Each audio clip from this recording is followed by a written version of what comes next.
Bismillahirrahmanirrahim.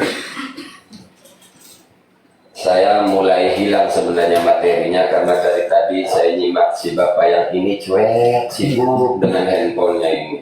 Dari tadi ngomong satu persatu si bapak yang ini sibuk dengan handphonenya.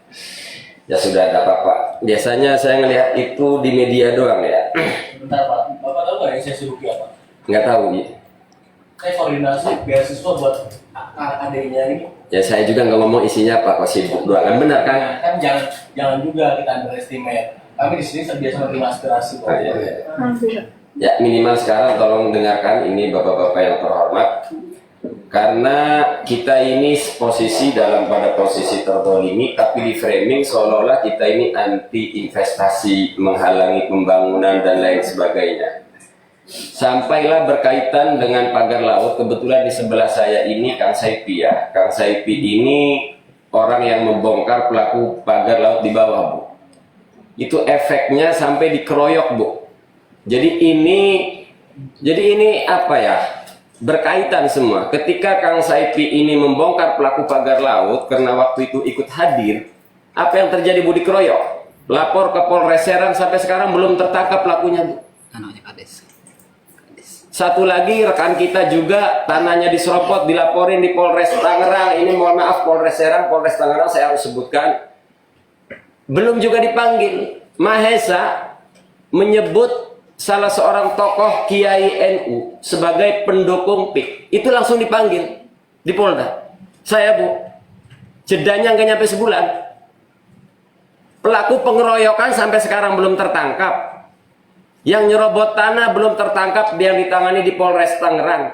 Mahesa ngomong nyebut satu nama, Kiai NU, si Pulan adalah pendukung PIK, langsung dipanggil di Polda. Jadi lengkap ini sudah ya masalah yang berkaitan dengan PIK. Kemudian yang terang benderangan juga bahwa berkaitan dengan tadi Muncung ya. Muncung itu tadinya memang yang pertama saya, Bu.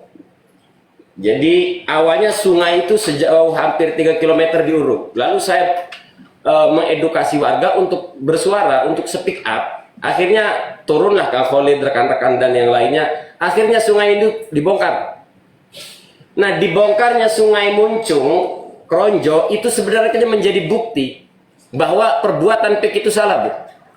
Tapi lagi dan lagi, kalau itu dilakukan oleh Agung Sedayu Group, kelas Polda minggir. Mabes Polri diam 1000 bahasa. Nggak tahu kalau Bang Adian ini. Biasanya Bang Adian ini kebetulan lagi oposisi. Ini mestinya biasanya sangar kalau dari PDIP itu, kalau jadi PDI, jadi oposisi. Jadi saya sih cukup berharap sih ke Bang Adian ya, karena Bang Adian itu kalau jadi oposisi luar biasa ini. Dan itu sering kita lakukan ya. Kenapa sih selalu aktivis yang cepat kepolisian itu melakukan penangkapan dan penyidikan? Saya mungkin hitungan hari doang ini Bang Adian. Hanya karena menyebut salah seorang tokoh Kiai NU, si Pulan pendukung PIK, langsung dipanggil Bang Adian. Yang menggebugin orang, ngeroyokin nih, sampai sekarang belum dipanggil. Di Polres Serang. Yang ngurugin tanah, diserahkan kasusnya di Polres Tangerang, sampai sekarang juga belum dipanggil. Ini polisi ini milik siapa? Sebenarnya kita tahu kedatangan kami di sini adalah untuk menggugurkan kewajiban bahwa kami tidak hanya bersuara di media sosial tapi juga di forum resmi. Oleh karenanya harapan kami, kedatangan kami ke sini agar merasa Mabes Polri, Polda, Polres semuanya diawasi gitu loh. Ini kita ingin DPR dari komisi berapapun agar terlibat. Kemarin setelah kedatangan tim kami ke DPR RI, ke komisi berapa? 3 ya? Komisi 2, itu kan katanya mau ada peninjauan dari DPR. Sampai sekarang belum ada, Bu. Pihak DPR melakukan peninjauan ke lokasi, sampai sekarang belum ada. Tolong saya berharap jangan sampai begini ya. Jangan sampai, Bu. Jangan sampai rapat ini jadi rapat drama. Mohon maaf, sudah rahasia umum lah. Makanya tadi saya sempat berpikir ketika Bang Adian sibuk dengan kertasnya karena mungkin kepentingan rapat juga dari Partai Gerindra juga sibuk dengan handphonenya. Saya berpikir, kayaknya sudah tahu semua ini masalah duduk persoalan PIK ini. Saya kira semua tahu, orang tahu. Saya ingin membacakan puisi Imam Busairi di sini, Bang Adian. Qad tunkirul ainu daw asyamsi min romadi. Terkadang mata yang sakitlah yang mengingkari cahaya matahari. Hanya mata yang sakit yang mengingkari cahaya matahari. Hanya anggota dewan yang, kalau kata Bang Rocky, dungu, yang tidak tahu duduk persoalan PIK.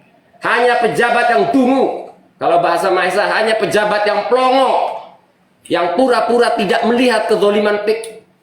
Plongo itu artinya kebingungan ya, jadi bukan menghina ini. Hanya pejabat plongo yang tidak tahu kezoliman PIK. Karena tadi, semua orang tahu cahaya matahari. Cuma DPR takut dengan ketua partainya.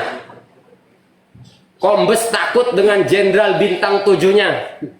Dan begitu. Jenderal bintang 1 takut dengan jenderal bintang 7, tahu Pak? Bintang 7. Bintang 3 takut dengan jenderal bintang 7. Semua takut. Sampai sekarang belum ada tersangka. Terakhir, Saudara Arsin alias Kades Kohon sudah membuktikan ucapannya. Betapa negara ini tidak punya harga diri. Kata Arsin, ngomong bahwa tidak ada yang bisa menangkap saya, hatta itu presiden, walau itu presiden. Dan saudara Arsin sudah membuktikan bahwa tidak ada yang bisa menangkap Arsin. Ini yang berpotensi, Bu. Kalau intelijen, baik dari BIN, dari BAIS, dari Intel Polri, begitu piawai membaca potensi-potensi yang mengancam kedaulatan NKRI. Kalau itu pergerakan dari umat Islam, tapi percaya tidak Bang Adian, penegakan hukum yang seperti ini justru lebih besar potensinya ketimbang kelompok-kelompok ekstrim kanan.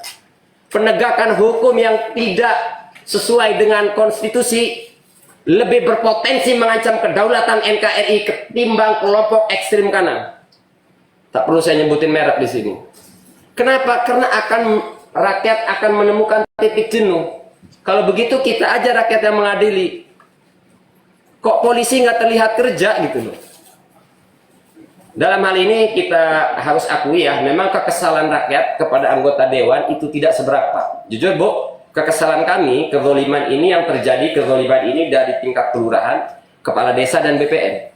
Bahkan ke kepolisian kita tidak terlalu ngenes jujurnya. Yang kami ini ngenes ini itu dari kelurahan, pihak kelurahan dan pihak BPN.